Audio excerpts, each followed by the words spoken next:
Passport size ছবি তৈরির জন্য আমাদের দুইটা অ্যাপ্লিকেশনের প্রয়োজন হবে। আপনারা ইনস্টল করে নেবেন প্লে স্টোর থেকে। আমি দেখিয়ে দিচ্ছি। প্লে স্টোরে যাবেন। প্লে স্টোরে প্রথম অ্যাপ্লিকেশনটা হলো রেমিনি। এই যে রেমিনি লেখা যে রেমিনি, এই যে রেমিনি আই আমার অলরেডি ইনস্টল করা আছে, ইনস্টল করলাম না। রেমিনি প্রথম এই অ্যাপসটার প্রয়োজন হবে এবং আরেকটা অ্যাপসের প্রয়োজন হবে, সেটা হলো ফটো। লিখবেন সার্চ বারে ফটো রম। এই যে ফটো রম প্রথমে যে লেখাটা আছে, এই যে দ্বিতীয় নাম্বার আর আর যে লোগোটা অ্যাপসের, আর দিয়ে লোগো ফটো রম এআই ফটো এন্টার, এটা আমার দুটোটাই ইনস্টল করা আছে। আমি দেখাবো কিভাবে পাসপোর্ট সাইজের ছবি তৈরি করতে হয়। খুব সহজেই তৈরি করতে পারবেন।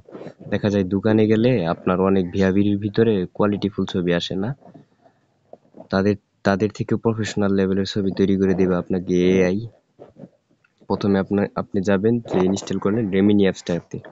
রেমিনি অ্যাপসের কাজ হলো আপনার যে ছবিটা সেটা আপনাকে একদম পরিষ্কার করে দিবে। যেমন আমি পাসপোর্ট সাইজের ছবি তৈরির জন্য এই ছবিটা নিচ্ছি।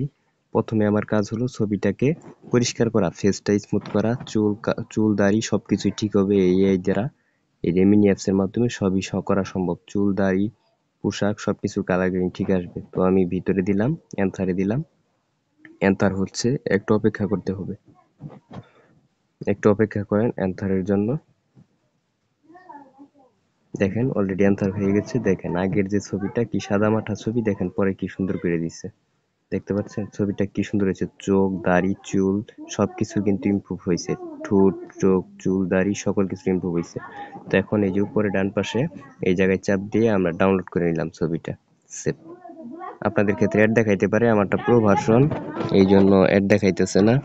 আর যদি আপনাদের প্রো ভার্সনের প্রয়োজন হয় তাহলে আমার ইউটিউবে একটা ভিডিও আছে, ফ্রিতে আপনারা প্রো ভার্সন আনলক করতে পারবেন, ভিডিওটা দেখে আসতে পারেন। তো সেভ হয়ে নিক, একটু আমরা অপেক্ষা করি। একটু অপেক্ষা করেন, সেভ হয়ে নিক। বাস সেভ হয়ে গেছে। এখন আমাদের দ্বিতীয় যে অ্যাপ্লিকেশনটা ডাউনলোড করেছিলাম ফটোরম, ওই অ্যাপসের কাজ। তো ফটোরম, এই যে এই অ্যাপসে চলে গেলাম। ফটোরম অ্যাপ্লিকেশনটি ওপেন হচ্ছে। তো এই যে দেখেন স্টার ফ্রম ফটো, এই নিচে এখানে চাপ দিলাম। ওই যে আমাদের অ্যান্সার করা ছবিটা প্রথমেই চলে আসছে। তো এইখানে চাপ দিলাম। এখানে চাপ দেওয়ার পর আমরা ব্যাকগ্রাউন্ডটা রিমুভ করে নেব। তো এই যে দেখেন ব্যাকগ্রাউন্ডটা অলরেডি এআই দ্বারা রিমুভ হয়ে গেছে। তো এখন এই যে ছবির যে সাইডে ব্যাকগ্রাউন্ডের অপশন, ব্ল্যাক ব্যাকগ্রাউন্ড, এখানে চাপ দেব। চাপ দিলাম। চাপ দেওয়ার পর এই যে এই পাশে দেখেন বাম পাশে নিচে ব্যাকগ্রাউন্ড লেখা আছে, ব্যাকগ্রাউন্ডে একটা চাপ দিব। ব্যাকগ্রাউন্ডের কালার সাধারণত পাসপোর্ট সাইজে নীল হয়। তো এই যে কালার, আবার বাই পাশে কালার, এই পাশে চাপ দিলাম।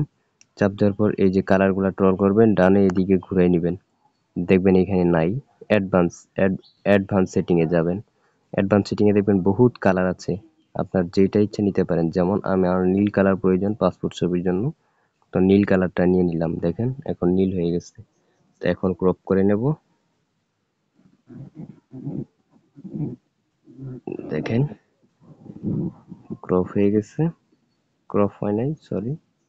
ডানে চাপ দিলাম। ডানে চাপ দেওয়ার পর এখন আপনাকে রিসাইজ, এই যে ডান পাশে দেখেন নিচে রিসাইজ আছে, রিসাইজে চাপ দেওয়ার পর আপনারা ছবিটা ছোট করে নেবেন। যে দেখেন এইভাবেও হয়, আপনি জুম করবেন, ছবি জুম ইন করবেন। এটা প্রো ভার্সনটা আনলক করা নাই তো এই জন্য এমন দেখাইতেছে। তো এই যে দেখেন, বাস মেজারমেন্ট মতো বসাই নেবেন।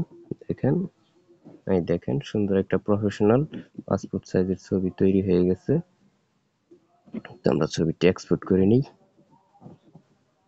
এক্সপোর্টের জন্য এই যে এখানে চাপ দিবেন, বাস এক্সপোর্ট হয়ে গেছে। আবার দেখেন এক্সপোর্টের জন্য চাপ দিবেন আপনার সেভ টু গ্যালারি, এই যে আপনার এক্সপোর্ট যে অপশন আছে এই জায়গায়, এই যে এক্সপোর্টিং টু ইউর ডিভাইস, এই জায়গায় চাপ দিবেন।